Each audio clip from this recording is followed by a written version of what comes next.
Kisah Umar bin Khattab bentak kedua malaikat Munkar dan Nakir ketika di alam kubur agar berlaku sopan terhadap orang mukmin.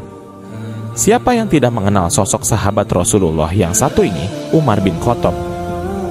Sahabat yang berjuluk Singa Padang Pasir, beliau ini diketahui memiliki beberapa kelebihan dan keistimewaan. Salah satu keistimewaannya, dia tidak pernah memiliki rasa takut termasuk pada makhluk kasat mata sekelas setan.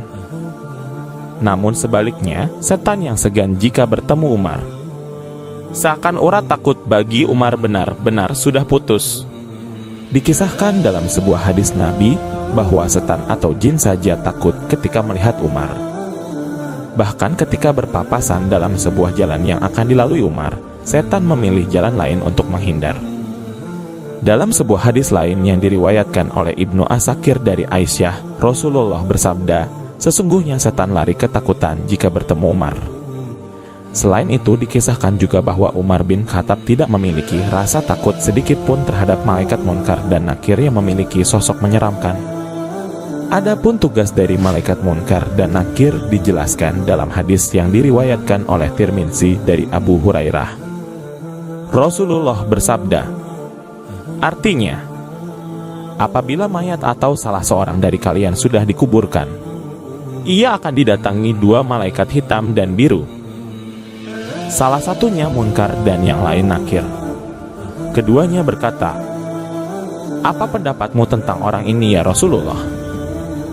Maka ia menjawab sebagaimana ketika di dunia, hadis riwayat Tirmidzi. Setiap orang yang beriman akan dengan mudah menjawab pertanyaan dari malaikat Munkar dan Nakir. Sebaliknya, bagi orang yang zalim maka mereka akan kesulitan menjawabnya.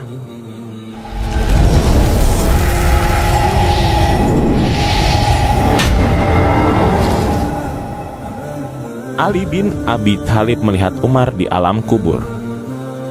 Mengutip dari Imam Jalaluddin As-Suyuti dalam kitabnya Al-Hawi lil Fatawi, menuliskan sebuah riwayat dari Al-Jazuli dalam kitab Syarhur Risalah, bahwa satu ketika Rasulullah berbicara kepada para sahabat perihal Munkar dan Nakir.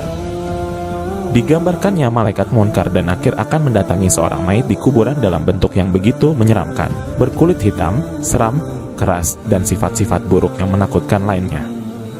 Lalu kedua malaikat itu akan menanyai si mayit ketika di alam kubur. Mendengar penuturan Rasulullah itu, Umar bin Khattab bertanya, wahai Rasul, apakah saat di kuburan nanti aku sebagaimana sekarang ini? Ya, jawab Rasulullah. Maka kalau begitu, timpal Umar kemudian, demi Allah akan aku lawan kedua malaikat itu. Keberanian Umar bin Khattab memang tidak bisa diragukan. Dalam membela Islam, ia selalu berada di deretan terdepan. Tak ada yang ia takuti kecuali Allah. Konon, ketika Sayyidina Umar bin Khattab meninggal dunia, putra beliau yang bernama Abdullah bermimpi bertemu dengannya. Dalam mimpi itu Abdullah menanyakan tentang keadaan sang ayah di alam kubur. Oleh Umar pertanyaan anaknya itu dijawab, aku didatangi dua malaikat. Keduanya bertanya kepadaku, siapa Tuhanmu? Siapa nabimu? Aku jawab, Tuhanku Allah dan nabiku Muhammad. Lalu kepadanya aku tanyakan, kalian berdua, siapa Tuhanmu? Mendapat pertanyaan seperti itu, kedua malaikat itu terkena mental, mereka saling berpandangan. Baru kali ini ada hamba Allah yang berani membentak dan bertanya kepada kita. Salah satunya berkata, ini Umar bin Khattab. Lalu keduanya pergi meninggalkanku. Malaikat Munkar dan Nakir justru pergi meninggalkan Umar bin Khattab yang justru bertanya balik. Tingkat keimanan yang tinggi menjadikan Umar bin Khattab berani dan bisa melontarkan pertanyaan tersebut. Berkaitan dengan malaikat Munkar dan Nakir, pengasuh pondok pesantren Rembang, Kiai Haji Ahmad Bahauddin Nur Salim atau lebih dikenal dengan Gus Baha. Beliau menceritakan tentang keberanian Umar bin Khattab terhadap dua malaikat kubur tersebut. Dikutip dari tim Risalah Nabi. Menurut Gus Baha, dalam kitab Nasaihul Ibad, karya Syekh Nawawi Al-Bantani, dalam kitab tersebut diceritakan bahwa Sayyidina Ali bin Abi Thalib pernah meminta kasyaf. agar terbukanya tirai gaib kepada Allah untuk melihat Umar di alam kubur. Permintaannya dikabulkan Allah, dan ketika dalam kondisi kasyaf, Sayyidina Ali dapat melihat Umar yang berada di dalam kubur. Jadi, diam-diam Sayyidina Ali itu jengkel kepada Sayyidina Umar. Orang kok keras begitu? Setiap orang pernah dibentaknya. Sayyidina Ali mau melihat kebenarannya. Apakah Umar benar-benar berani membentak malaikat Munkar dan Nakir atau tidak? Kata Sayyidina Ali dikutip Gus Baha.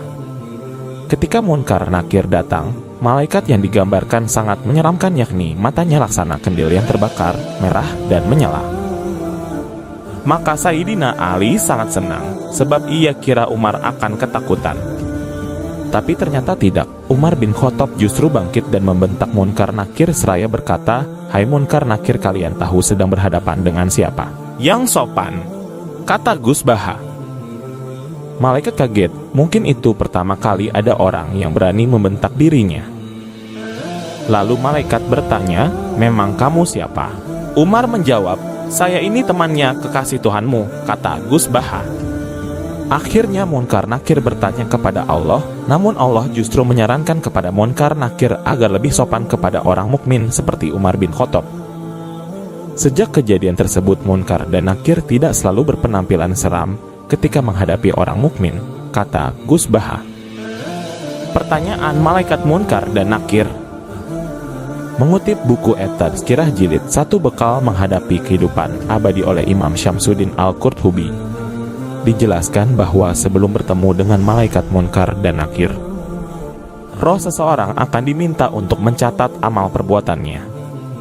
Setelah itu barulah datang malaikat Munkar dan Nakir yang akan mengajukan pertanyaan.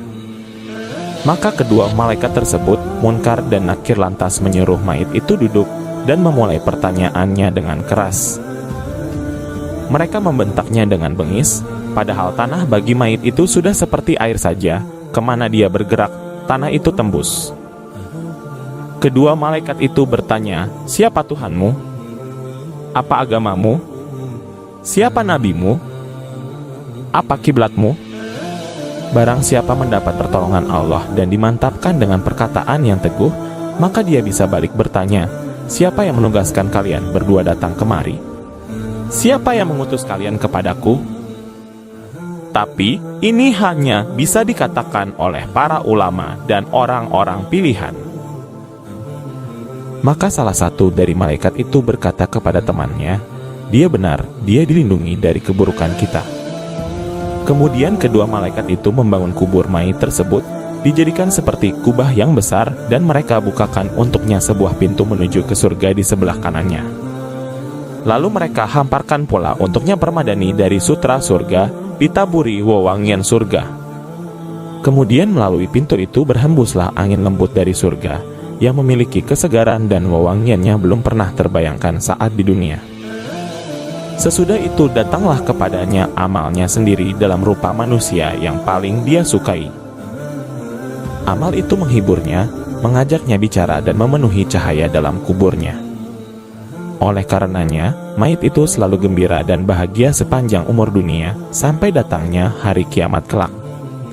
Bahkan dia bertanya-tanya kapankah datangnya kiamat, karena tidak ada yang lebih dia sukai selain datangnya kiamat. Semoga dengan kisah ini dapat mempertebal keimanan kita tentang kehidupan alam kubur. Maka dari itu, persiapkan bekal berupa amal ibadah kita selama hidup di dunia, supaya kita terbebas dari fitnah kubur yang sangat mengerikan.